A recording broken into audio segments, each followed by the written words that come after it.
Welcome to Your Yes Filled Life.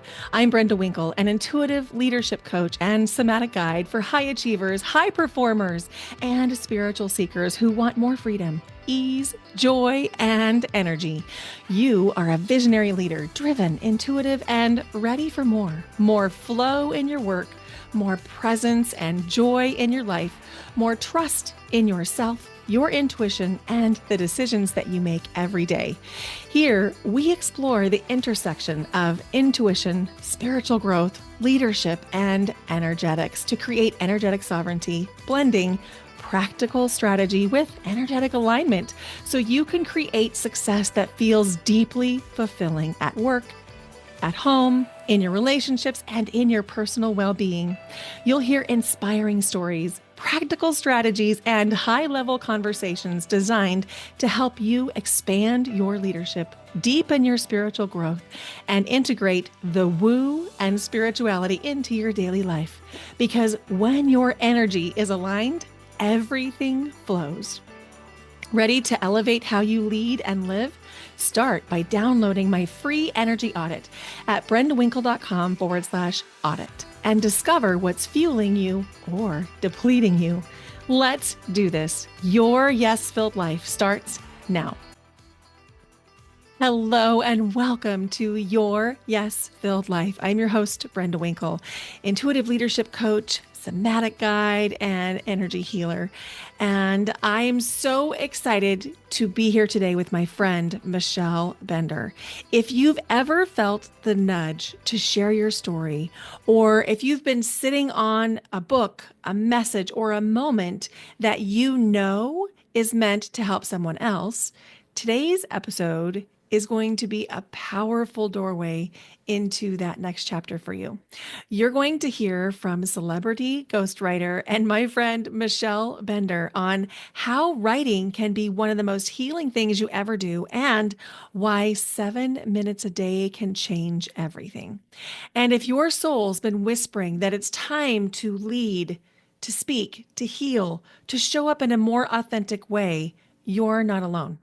That's why I created The Intuitive Way, my private coaching experience for ambitious women who want to lead with more confidence, clarity, and ease. You'll learn to trust your body, use your voice, and make decisions that feel good in your whole system, not just your brain, because you're going to learn to trust and access your intuition.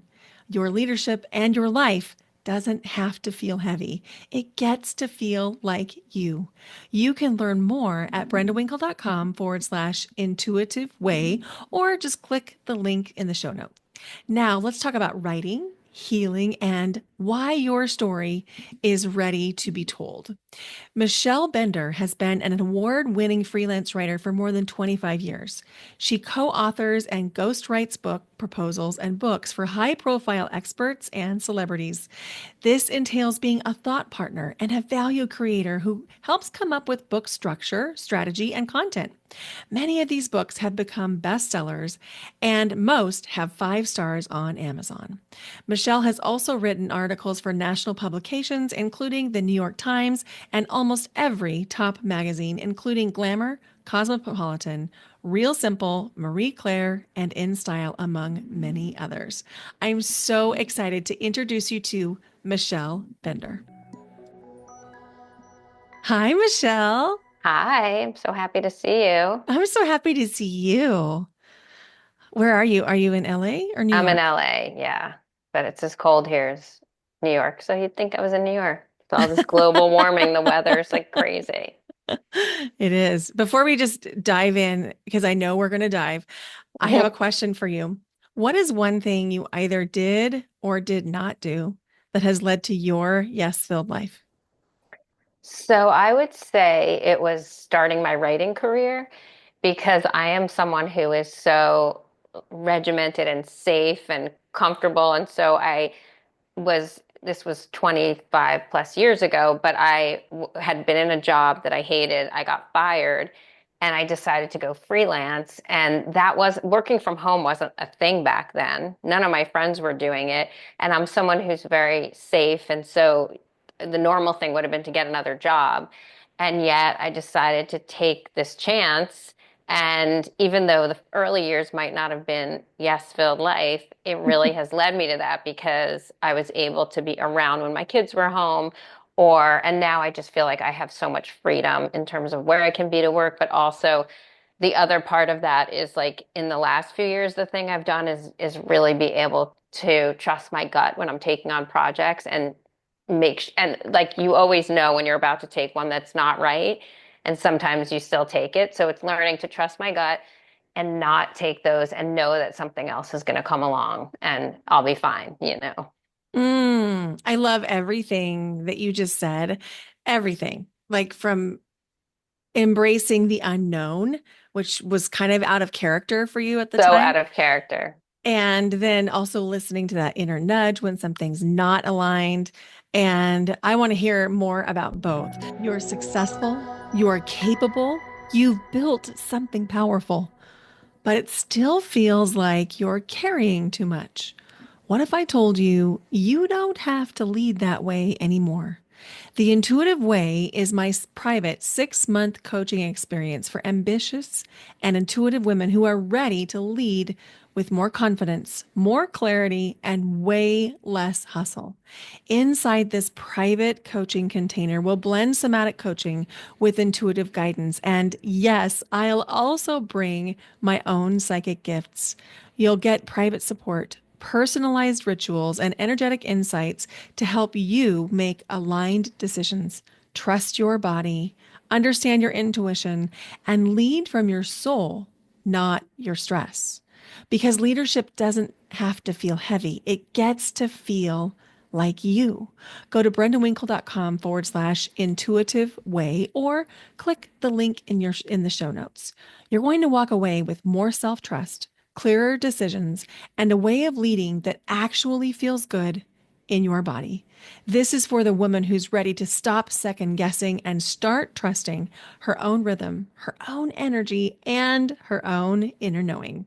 Go to brendawinkle.com/intuitive way for more information. So, first of all, Michelle and I have known each other for a while. We met in Florida, literally on the beach as Michelle Yes. was coming out of the Atlantic Ocean. And I just locked eyes with her and started to walk toward her with no reason other than I just felt like drawn. We had never seen each other before. And No. And we were just chatting, and and I'm sort of shy and not a small talk person. So it was like, it was so out of character for me too. And then it wound up being such a nice friendship. yeah, yeah. And ironically, we were going to the same place, but we didn't know it.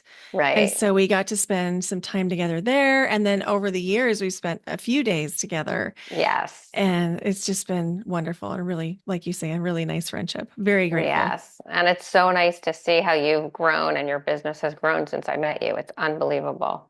Thank you. I really appreciate that. It's And, amazing. you've been a part of it because you have helped me really learn to articulate different things and put myself out there in a different way. Yeah, and this is all going to be in that book you're writing. Just you That's don't right. realize it yet. Yep, you're right. You're right. So I remember you talking about when, and by the way, I've taken a writing class from Michelle and it was incredible. So So much value fun. packed. Yes, it was really fun.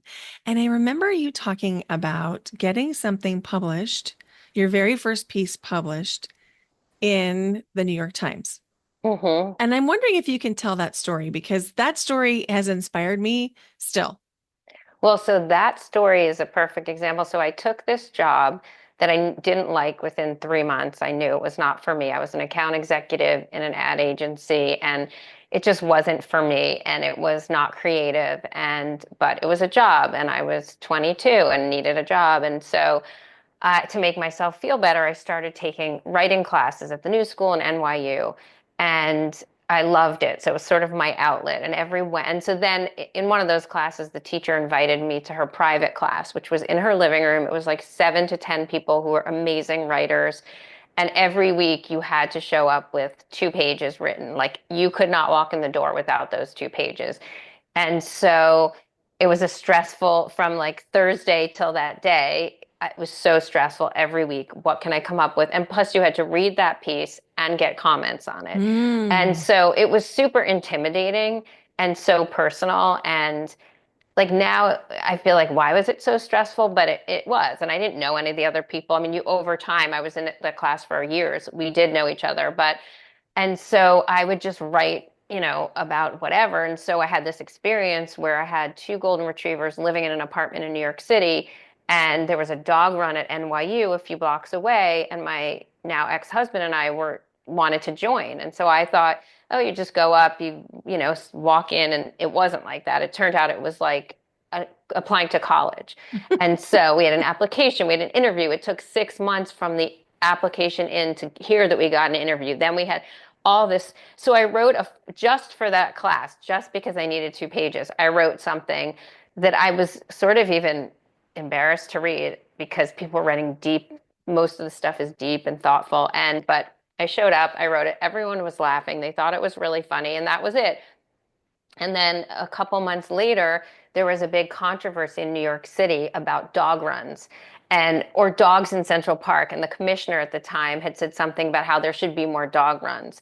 So I was like, wait a minute, I can connect this to my story. So I changed the lead. I added that, current event, wrote my story, walked it over to the New York Times. Like back then, that's how you hand it. So I dropped it off with a note for the editor and didn't think I'd hear. It was a Thursday, and he called me on Friday, and he said, if you're willing to work with me all weekend on edits, this will run Sunday. And I nearly fell over.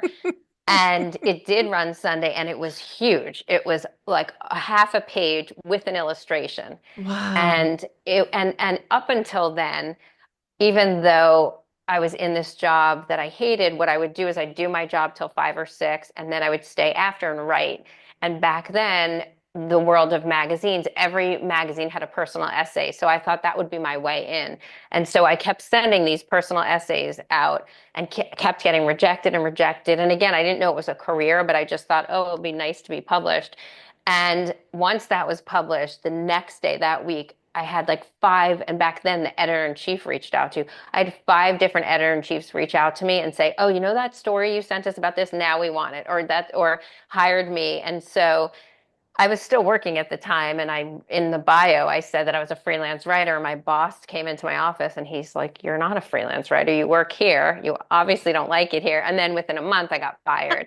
And I was in touch with him years after, and we joked about how he started my career, but it was devastating to be Hmm. fired. But that did give me the strength to some degree to, okay, I'm going to try and freelance. So, and it worked out. It was really meant to be. So that pressure. So I teach a class now different from the one you took that's writing from personal experience also, where you have to come with your pages and you have to, and I know how stressful it is, but there's also, it's so great when you read something because most of the time the feedback is positive. So I've modeled it after that because so many of the things I wrote in that class have been published. So many of them turned into personal essays. And so it just was so worth it to have that stress pressure each week, I which love again is that. yeah, and that's out of my being out of my comfort zone was that class, and yet it worked out.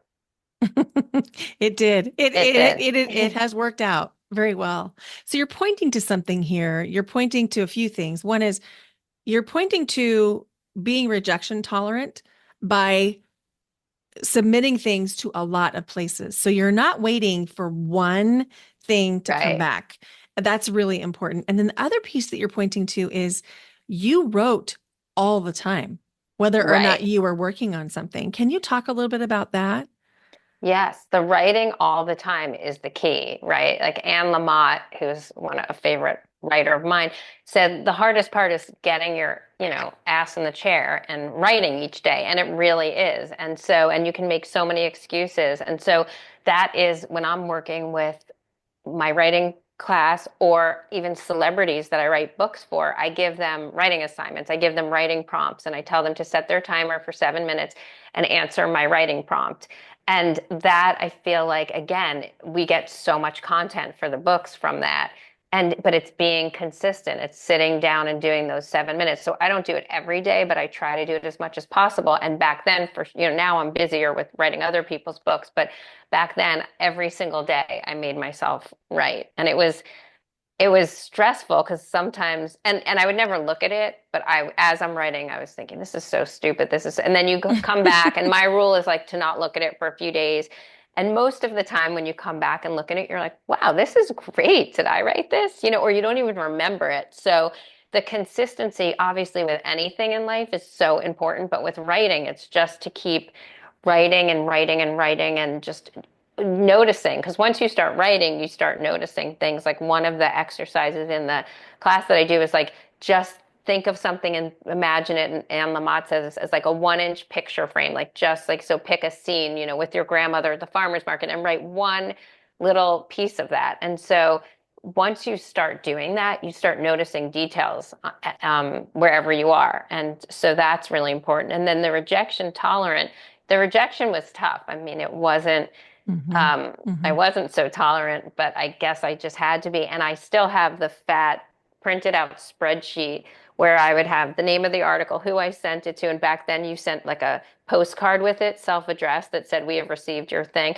And I, kept getting those things rejected, but I knew a lot of them were really well written. And so eventually most of my pieces that I sent out found a home, or a variation of it was done. And it also got me my first column, which was in Shape magazine, had a teen magazine, and I got a monthly column in there. And from then on, I always had columns. And so it was just like the rejection is important. And anything that you want to do that's worthwhile, you're going to get rejected, but it's really hard at first. Mm-hmm.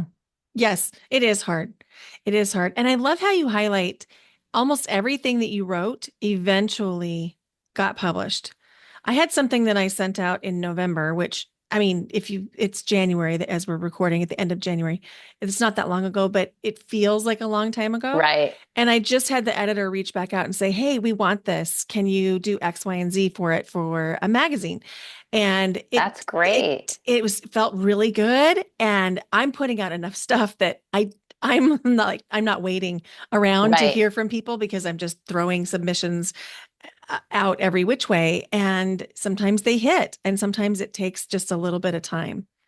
And sometimes they reach back out and it's already been published somewhere. And amazingly, they're kind of intrigued by that. Like I had that happen where they'd say, we want this. And I said, oh, it already was published in, Runner's World. And the editor was intrigued by that. It looked like I was so in demand. But yes, I think constantly sending, and I was sending so much out that at times I'd get rejection and I wouldn't even remember what was that thing I wrote. And so sending a lot out is important, but also you can have one story, or one article, but you do have to tailor it for each publication. So you want Yes. to be careful that you are like knowing who their audience is or just tweaking it. Um, and that works too, because then they're all different essays, but you definitely want that, but you also want to send a lot out at once. It's really Yes. And to your point, if I'm working with a specific editor, I will send her something and I'll give her first right of refusal. So I'm not going oh, to send that out to another editor just because I know the editors now. right. So I am very careful not to sprinkle too far and too wide unless I say in the initial thing, I really want to get this out. I'm sending it to more than one person. Right, right. Yeah. And also being willing to make changes, because I know in the writing group that I was in, I was definitely not the best writer. There were incredible writers in that class. But I mean, I haven't kept up with them, but I know within like the 10 years after the class, I was the only one who was doing this full time. And because no one was willing to have changes. Like I remember one girl had an amazing story and a magazine wanted it, but she wasn't willing to make changes, and I'm like, change every word, but just That's how I feel. take my, yeah, like I just want it out there. So you have to be willing to make changes and accept. That's why I like, I write books for people, and I prefer traditional publishing to self-publishing because I love the village. Even though you can get that with self-publishing, I love knowing there's sort of scaffolding and someone else who's going to read it and get their opinion and, tell me make a change or tell me it's not clear. And so you have to be open to not only rejection, but comments and feedback I and love take it that. in. Yeah. Can you talk about what it's like helping people write books? Because you're a ghostwriter. What's that world like? It's really fun. I mean, my through line in terms of which projects I pick are they have to help someone. The book has to help someone. So whether it's a book on, I wrote a book for one of the Real Housewives of Beverly Hills who almost died of Lyme disease. She had a terrible 4-year journey. So that helped a lot of people. Or even books on curly hair. That helps people because it's so much more than hair, it's self-esteem. Hmm. Or we did a curly kids book, or so that's my through line. And it's really fun because a lot of people have a story to tell, but they don't realize that they don't need to write it, that they can have someone else do it. And so it's really fun because they have this story, and in the beginning, they're really nervous and they think this is a huge undertaking. They always ask me, like, what's the time commitment? And I just tell them, you just talk and I'm organizing everything. And then I also get them to write with the exercises, but it's really fun. I mean, sometimes I haven't really had a frustrating project because again, this is their book and I'm just the vessel to get it out. So there's really never been something that the person wanted in or out or changed that I didn't agree with. So, but it's fun. It's fun to help people write their books, get their story or their idea out. And also, it's really healing. A lot of people that I worked with are on some sort of journey or have had some sort of experience. And um, like I had one book for a celebrity and she was going through a terrible divorce and in the beginning that was all she talked about, and by the time the book was done she's like, I feel healed. I don't Mm, need to mention this. So writing is really, really healing, and it's healing in the moment. Like if you do your 7 minutes, if you feel anxious or upset, if you do your 7 minutes, and like you can do a writing prompt or you can just, sometimes I say, write a letter to someone. It just gives your writing focus. It doesn't even have to have anything to do with the issue. But so you write in those 7 minutes, you feel so much better. You feel healed, you feel calm. Like it's like meditating where you get a benefit in the moment after the meditation, but then over time it heals. And so that's the experience I've had with ghostwriting I write for celebrities and business leaders and experts, and all of them feel like they've come to some realization by the end of the book. And and they're always amazed at how much easier it was than they thought. I love this. And you've written for some really high profile, like A-list type Yeah. names. And I know that you can't talk about all of them, but I know that you talk about a few of them. What was like of the people that you can talk about? What were some of your experiences like? Well, the one I wrote for the woman who had Lyme disease was an amazing experience because she had a disease that people is like they call an invisible disease. And so you can't see it and you look fine. And she was, a beautiful formal model. So, and just that was a really great experience because she felt so not seen and heard. And then she got her book out and it was called Believe Me because no one believed her that she had this thing. And so it's really fun. I mean, I'm very picky now. I've had one or two bad experiences with people who were not authentic or just didn't appreciate what I did, but that is like one or two out of, I don't even know. I have to count, like, because I also write book proposals. So I'll Hmm. help people sell their book too. So there's been a few people, if I've done their book proposal and it's sold, but I'm on another project or I can't do the book. So it's been a lot. I have to count, but it's just great to help people and it's fun to be in their worlds. And I think I'm sort of I'm very discreet and I'm Hmm. not, I'm just sort of a wall and I don't, nothing surprises me. I sign an NDA, so and I just kind of am very open and accepting. And I think my strength is making people feel comfortable telling these really difficult stories sometimes. I would agree. You're just so easy to talk to because you're so genuine and safe, Oh, and thank you. you keep a confidence like no one I've ever met. So, Yeah, I'm the wall, so it's good. It's really good. I know, and even after the fact, like I always offer to sign an NDA, but it's like I'm gonna keep it secret anyway. And especially if they're writing a book and there's some good juicy items in there, you don't want to spill it before. But Hmm. I am very, concerned. I shred all my papers. Like I just want to make sure they feel very safe because a lot of times you have to hear the whole story and like I call it like the X-rated version, and then you Hmm. can pare it down. So they have to be open to telling me everything so I can find a way if there's parts they don't want to share to um, share it in that way. But I need to know the whole story to get to that piece. Otherwise it doesn't it's like it can sound like something's missing. So Right. it's just creating trust. And it's interesting because in the beginning, people are, especially celebrities, are very wary and they're very distrusting. And by the end, it's like, it's just they tell me everything. Sometimes too much. It's like being a therapist.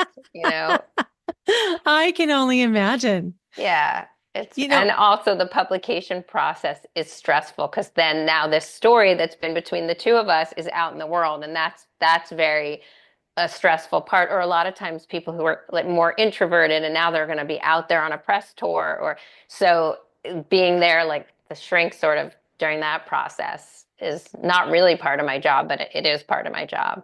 mm, I can only imagine because I know even with the book that I have self-published, there's a part of me that feels extraordinarily vulnerable knowing that it's out there.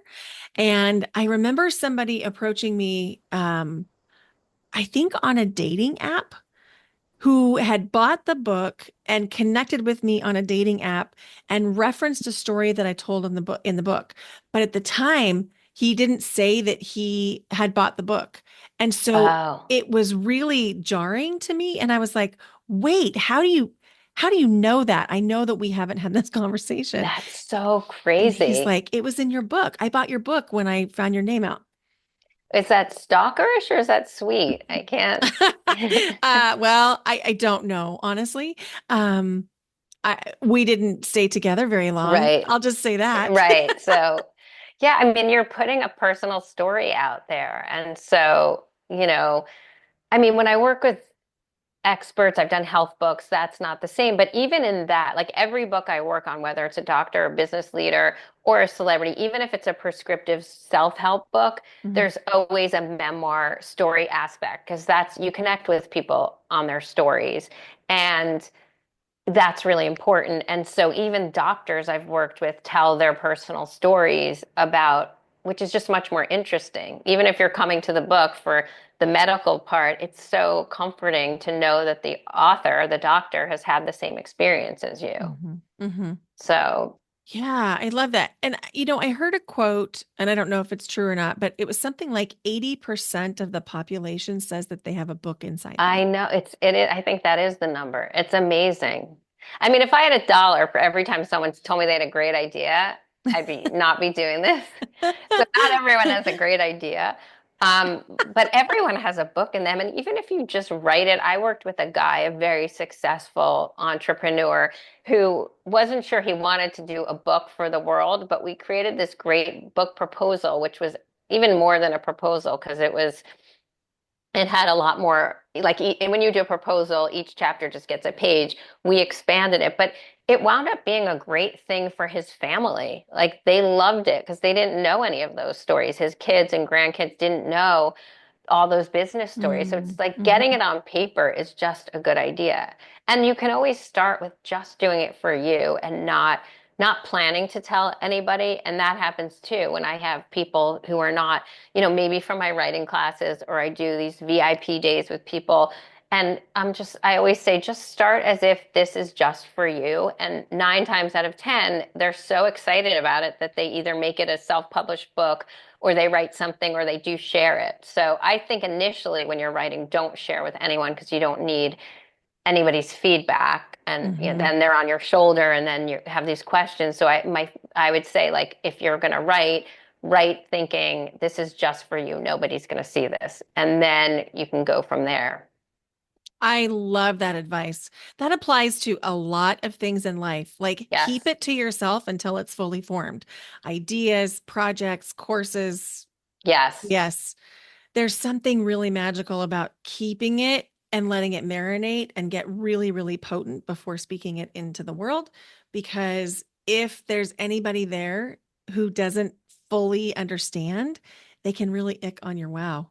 Yes, totally. I've never heard that expression, but yes, totally. And that was when you asked the question of the yes-filled life. That was, I was debating between the writing career or the other is to stop worrying about what other people think, which as a former people pleaser, that is, used to be really difficult. But now I sort of stopped thinking that way because I'm trusting that how I feel. But if you keep it to yourself, if you share, sometimes you don't know what their reaction is going to affect you. And so you don't want someone else's opinion to affect something like that, Hmm. unless it's going to be the thing that motivates you, like you need to make a commitment to write your 7 minutes every day. So then you tell someone, but even with that, you can tell a friend, like, just check in with me and make sure I'm doing it, but you don't have to share what you're doing, what you're Yeah. writing. Yeah, Yeah. Until it's like fully cooked.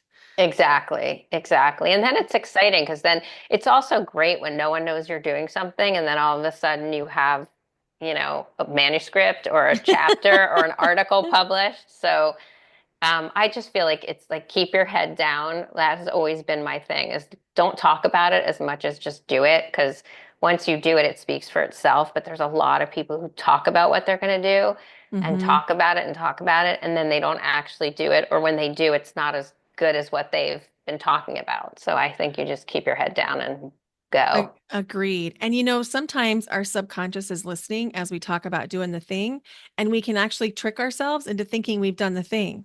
But all we're Right. doing is talking about it. Yes, it's talking about and also that's one thing with writing. Like a lot of people wait to find the perfect journal or they can't decide should they do the computer or handwritten or whatever. And the one thing I'm very like sensory sensitive, so I do need a journal with smooth paper and I have a specific pen I like. It's just like from Amazon. But you can't, but a lot of people let that hold them back. They're like, I don't have the perfect journal. I don't have, and so you can't, if you're not gonna, you gotta just write. And I do think Hmm. it's better for the 7 minutes to do it by hand. I feel like there's a brain hand connection that's Hmm. just gets things flowing. It helps with the calming and the healing and reducing anxiety. And but if you can't, again, do it on your computer. If you're paranoid that people are going to read it, do it on your computer and just, lock it up or something. I want someone I'm working with said she kept a journal and she hid it in her apartment so far that when she moved, she forgot to take it. And the next person called her and said, "We just found your journal." And she was mortified. Oh, oh my gosh. When you were talking about the pen, I'm also very sensory sensitive.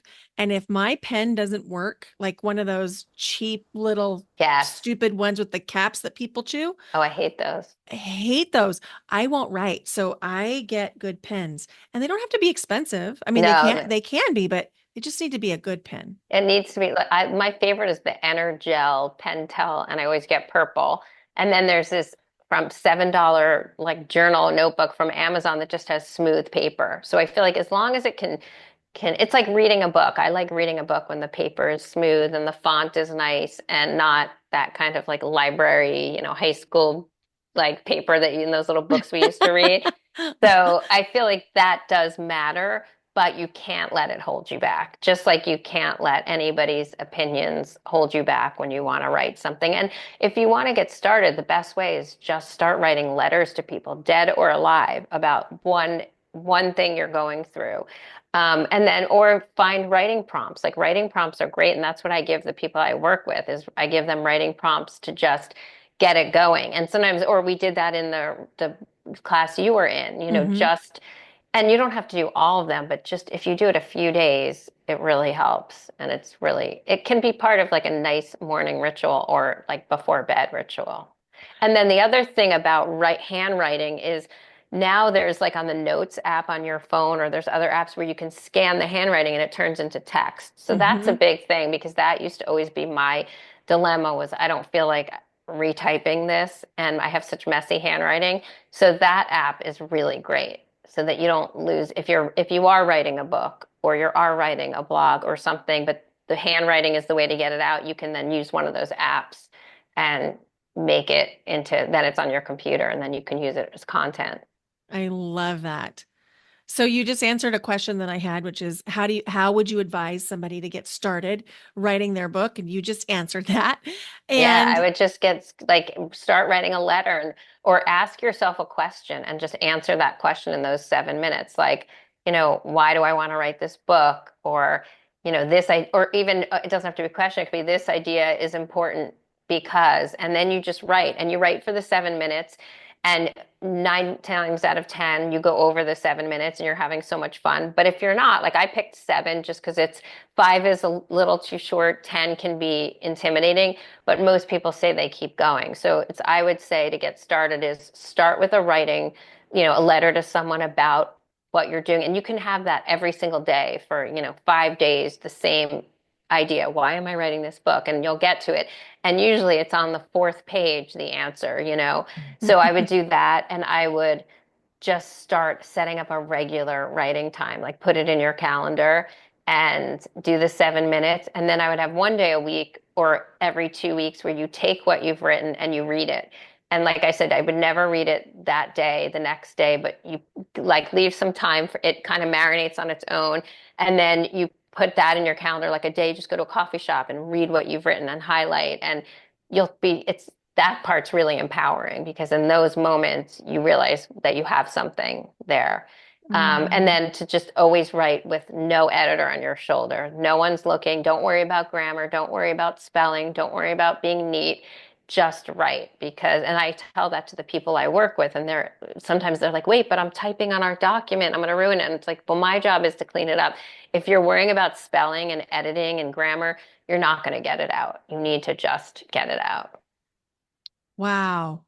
I love that. I love that. Just like it's important to release the perfectionism because that's how the Yes. story comes through. Yes, and it takes a village to write a book. So even if you are going to self-publish, traditional publish, there are other cooks in that kitchen with you. So like there's going to be an editor, there's going to be a copy editor, there's going to be an agent, there's going to be someone. So you don't have to, which is great because you get your thoughts down and then someone looks at it from a totally different perspective. And it's great. You get you have to take a breath and take in the feedback and realize it's coming from a good place because obviously they are going to make comments and changes.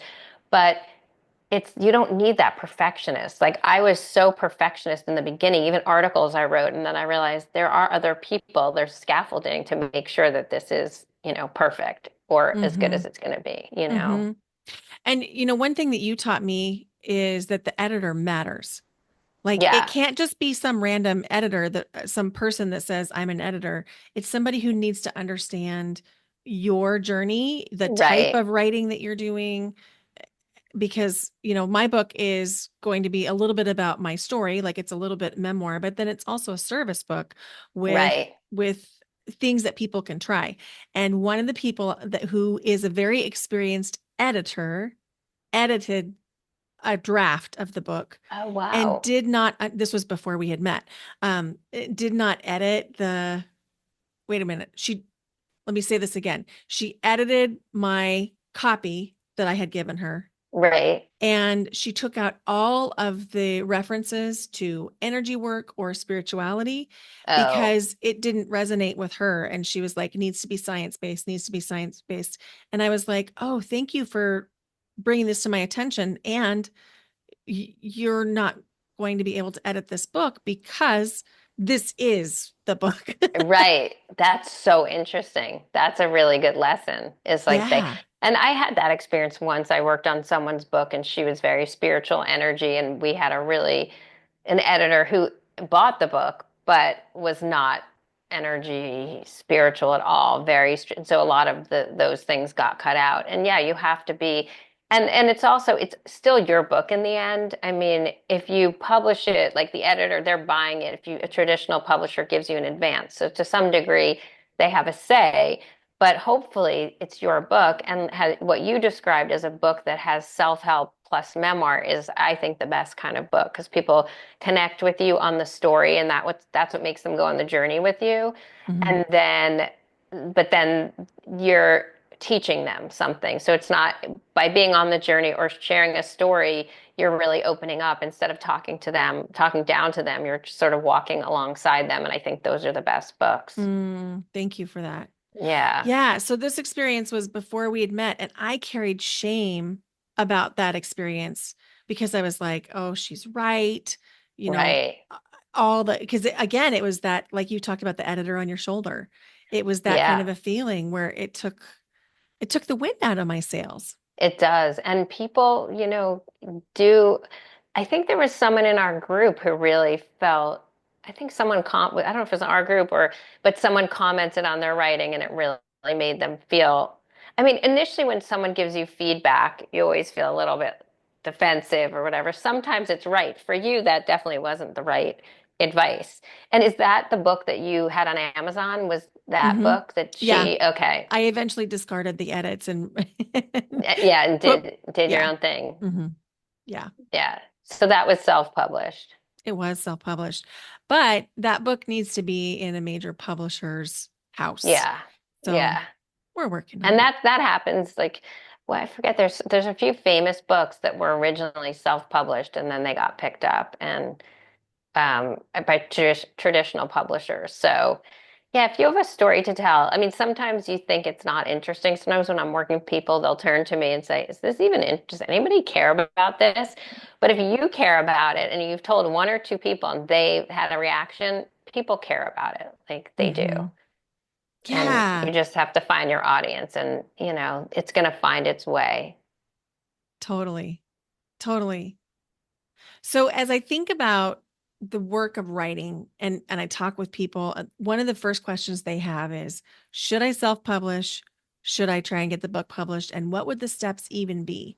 And I know that this is like a huge question because there's an entire class on Right. this, but just for real simplicity, high level, um, for the listener that's like, I want to toe dip into this, could you give them Right. a broad overview and then anything that you offer that could be supportive? So a traditional publisher is what's been done for years and years. Is a person writes a book proposal. They get an agent. The agent submits it to various publishers, and so within the publishing houses, there's many editors. And so if you have a good agent, what they do is submit it to the correct editor because one publisher can have various editors, like in your situation, one could be not spiritual, one could love that. So, and then ideally, it's submitted and then the publisher, someone loves it and makes you an offer. Sometimes if it's really good, they'll have an auction or bidding, two people bidding against each other.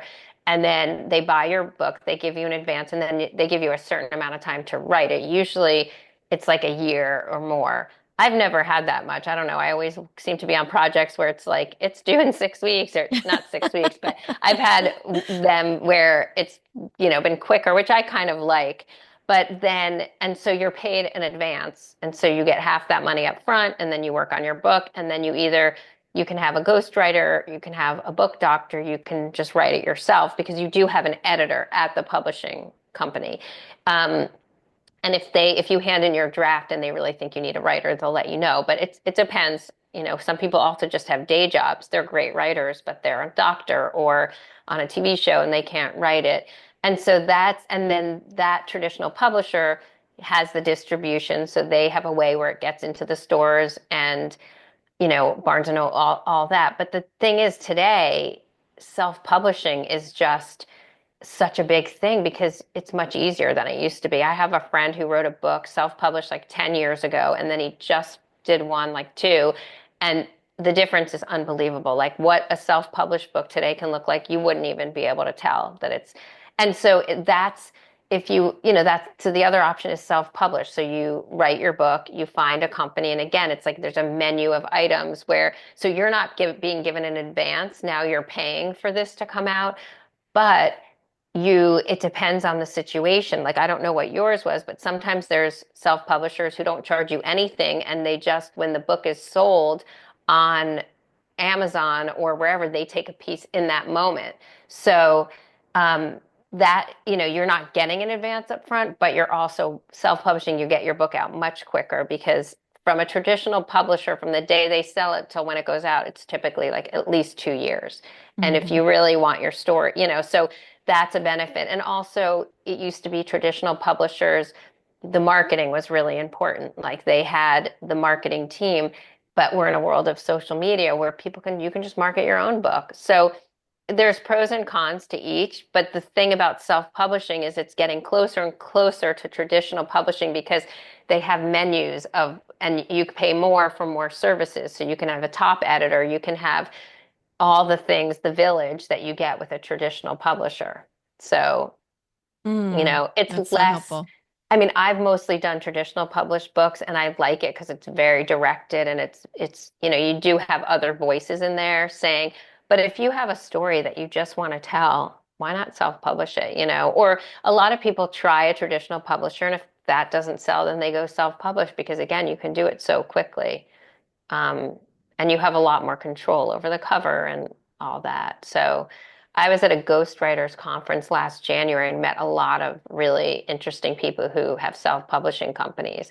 So I know because there also have been scam self-publishing companies where Hmm. people have lost a lot of money and I've heard those stories. So you want a reputable one, but there are not a lot, but there's some really good ones out there. And I met a bunch of those at this conference and I was amazed. I'd never actually, I mean, it was like a I'd never met another ghostwriter before. Like I really hadn't. So it was so much fun to meet other people who do what I do because I sort of fell into this. I was a magazine writer and then I just fell into this book writing, which wound up being great because magazines no longer exist. Um, but I didn't really know any other ghostwriters. So that was a really fun experience to just compare our ways of doing things. I learned a lot about, different ways to bill clients and different ways to do the project. But I learned a lot of people self-publish and that the quality is really good. Mm, that's incredible. So yeah, you answered a question that popped up for me as you were talking about how did you get into ghostwriting? And you said it was through the magazine. I was doing freelance writing for magazines and had a full career. And then I was doing, I had a column in Cosmo, like a dating column. And there was a dating book by a celebrity and they wanted a magazine writer. So they reached out to me. And I was like, I've never written a book. I didn't even know how much they were like, do you have an agent? No. What do you charge? I had no clue. So I wound up getting a friend's agent to pretend she was my agent and and she negotiated the deal for me and then she became my agent for like 10 years and then she wasn't I wound up getting from that project I wound up getting my own work all the time and I was bringing it to her and I was like why am I paying her to do, like I'm bringing this in so and I was exclusive with her so then I no longer used her, but if she had projects, she brought them to me. But yeah, it was through the magazine and it was totally, I started in magazines as a health and fitness writer. Like that was my area. So that's if you want to get into writing, I just was talking to a bunch of young women who are juniors, seniors in college, and I was saying, like, find one area that you're really good at or really interested in. But then it expanded because I was like a fitness writer, but then I kind of started doing health stories and then I got into beauty writing, but it was like beauty with a health twist. So it wasn't stories on 5 beautiful mascaras, but it was just like the benefits of these ingredients. And then from that, I got into doing relationships. It just like slowly evolved, but it was having one really narrow focus. And so when I was sending out those essays, most of them were fitness related, even though they were personal. They were like about a ballet class I took or how I learned to ride my bike in New York City. They were all in that area. And then I like, excelled at that. And then the magazines would be like, well, why don't you try this? But I do think that's if you're trying to get into that, that's a good way to go. And then with the books, so then I got that one book project and then I got another one and another one. And it went from like that being a small part of my business to magazines folding and the online ones don't pay as well. And so then I just went completely into the book world. And then the book proposal thing also I didn't even know what that was. But when I did my first book, I didn't even know that ghostwriting existed. Like I thought if you were Bill Clinton or, someone, you wrote your own book, you sat and and it's not how it is. It's still your ideas. And I remember a few people saying to me, I can't believe you do that. They get all the credit, but it's not, it's their ideas. It's me just helping them organize it and put it on paper. And yes, I write it, but it's, it's not mine and I'm fine with it. Like sometimes my name's on the cover, sometimes it's on the title page, but for me, it's not. Like one of the agents I work with now said, having your name on the cover is for your mother, like so she can brag about you. Besides that, like if someone wants to know who wrote a book, they can figure it out. And also, you're always in the acknowledgments. And so, anyone in the world, like if there's an agent with a celebrity client similar to something you've written, they're going to pick up that book, go to the acknowledgments, see that you wrote it, and you'll get the job. So, I don't need to be like the center. I'm not really comfortable being the center of attention. So I'm fine with the behind the scenes thing. And it is their ideas. Like people think that it's not, but it is. Sometimes people like blame the ghostwriter. I think it was Trump who had a air something in his book that they brought to a trial and he said, "Oh no, the ghostwriter wrote that. I didn't see that." And that's Oh, I mean, I make sure my co-author sees every single word. And I've never worked with someone who didn't look at I actually worked on one project where the person didn't look at anything and it was super stressful because mm-hmm. she's like, I'm sure it's fine. This was years and years ago. And now I wouldn't let anybody do that. I'm so careful because you don't want anything published that they're not going to be happy with. Totally. And to your point about the ghostwriter with Trump, that is par for the course. Right. Yes, exactly. It's not surprising. Yeah. But blame the ghostwriter.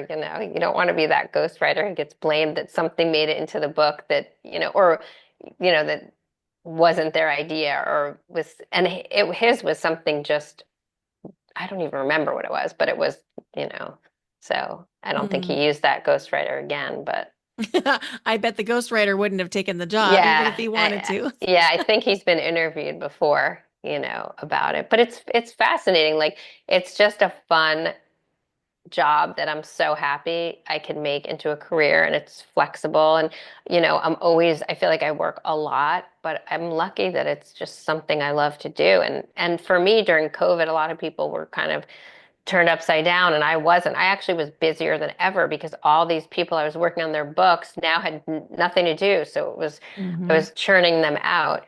But it's a great flexible, it can be anywhere kind of job. And especially with Zoom has been huge because now meeting with clients, it used to be you really needed to meet in person because you had to spend time because it wasn't in the first hour that you heard the good story. Like I remember working with someone um, and we sat for 3 hours and it wasn't our first time meeting. And in the third hour was when she told me about her eating disorder and like a whole part that was huge for the book.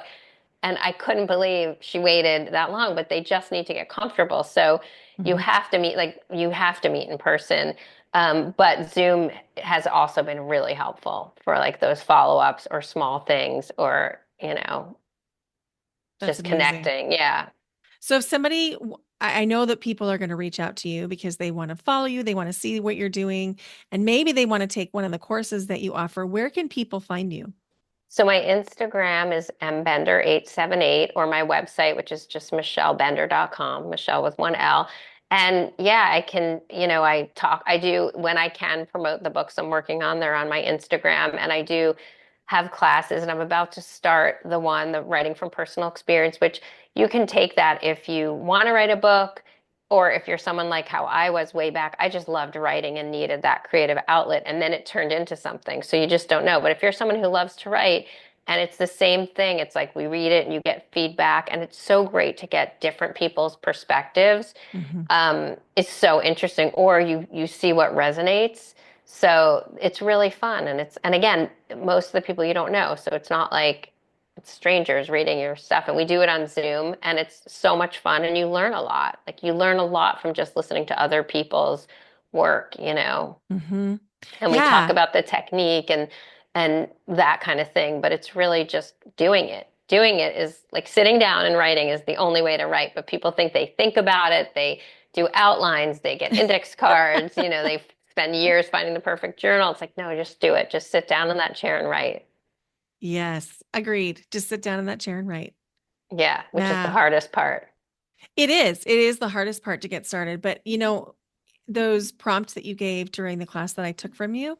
One of those prompts, I don't even remember the prompt that you gave. I don't remember, but I do remember what I wrote about, and it was a memory that has really been present for me over the last year with my dad. That's And so I was interesting. so glad that you had, and it had, the prompt had nothing to do with parents. It was Right. something random. I don't know what the prompt was, but That's it, so interesting. yeah. And so, it's the gift that keeps on giving. Yes. And it's interesting because in one of the classes, I don't know if it was ours or another one, I had people write just in 7 minutes. We just sat quietly. We all wrote, and then only one person was brave enough to read, and hers was unbelievable. It was so good, and everyone's like, "Oh my God, I'm so intimidated by that. How did she do that in 7 minutes?" But it also inspired them because then a lot of people started reading their work, like the next class and the next class. So it is good to just be around that. It's so Mhm. creative and it's fun, and to hear, and it also just to hear other people's stories is so impactful. Yes, absolutely. Absolutely. Well, Michelle, we probably will continue to talk after we stop recording, but thank you. Thank you for being here You're today. so welcome. Thank you for having me. I love you. I love your podcast. I love what you're doing. It's amazing. Oh, thank you. I love you. I love what you're doing. I love all the things you're bringing into the world and helping people to share their stories. Yeah, it was meant to be that day we met on the beach. It's so funny. It was absolutely meant to be. Can't make that up. No, you can't. I absolutely loved that conversation. And if this conversation with Michele Bender has sparked something in you, if you're feeling the pull to share your story, trust your gut, or finally lead in a way that feels like you're not alone. Michele reminded us that writing can heal, storytelling can liberate, and you don't have to wait for permission to begin. Be sure that you go follow Michele at the link in the show notes. And if you're craving a more intuitive, grounded, and soul aligned way to lead, the Intuitive Way is here for you. It's my private 6 month coaching experience for ambitious, intuitive women ready to lead with clarity, ease, and energetic integrity. You'll walk away with unshakable self trust, somatic tools that keep you in alignment, and a way of leading that feels deeply you. Ready to stop second guessing and start leading from your soul? Visit brendawinkle.com/intuitive way or click the link in the show notes. Until next time, keep saying yes to the things that light you up. And I would love to offer you a challenge. For the next week, just for a week, try it out. Can you try Michele's challenge to write 7 minutes a day and then tag us both on social media and let us know how it went for you? We cannot wait to see what you're going to create. Thank you so much for listening. If you loved this episode, would you please go share it with a friend? And if you haven't yet left the podcast a rating or a review, it is one of the most helpful things you can do for a podcast to help it continue to grow. And I would be so grateful if you could take 30 seconds and leave your thoughts wherever you're listening. Thank you for being here. Thank you for listening. Bye for now. Until next time.